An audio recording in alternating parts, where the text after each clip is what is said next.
ला सक्षम अधिकारी काय करू शकतो हे मुंडे साहेबांनी दाखवून दिलेलं आहे का त्या खात्यामध्ये यापूर्वी अधिकारी नव्हते का होते. आमचं तर म्हणणं आहे का त्या खात्यामध्ये यापूर्वी जे काम करणारे जे वरिष्ठ अधिकारी होते त्यांची देखील सखोल चौकशी केली पाहिजे.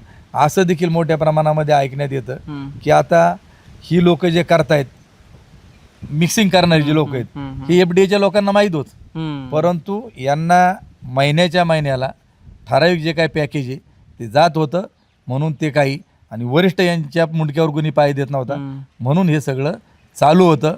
आणि आता मुंडे साहेब याच्यामध्ये निश्चित खालच्या लोकांवर देखील त्या ॲक्शन घेतल्याशिवाय राहणार नाही. कारण आज जो चौकशीला इथं अधिकारी होतोय तो वर्षापूर्वी होता, 2 वर्षापूर्वी होता, काही बदलून इकडच्या जिल्ह्यातला त्या जिल्ह्यात गेला असेल, परंतु ते नोकरीला लागल्यापासून त्यांना सगळ्यांना माहिती आहेत. कदाचित जे बँक ट्रान्झॅक्शन झालेले आहेत त्याच्यात कदाचित पाहायला मिळेल, कोणाच्या डायरीमध्ये पाहायला मिळेल का कोणाला पैसे दिलेत काय दिलेत हे त्याच्यामध्ये सापडेलच. म्हणजे अधिकारी आतापर्यंत यायचे पण फक्त हप्ता घेऊन जायचे 100%.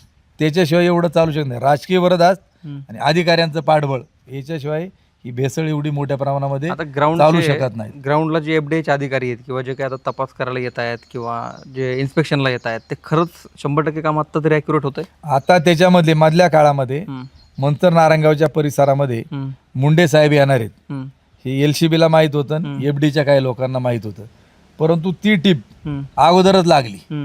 मग कुठून लागली? यांना जे लोक हप्ते देणारे आहेत त्याच्यामुळं अनेक लोक जे टपऱ्यावाले वगैरे आहेत गुटख्यावाले आहेत सगळा माल पार्सल झाला.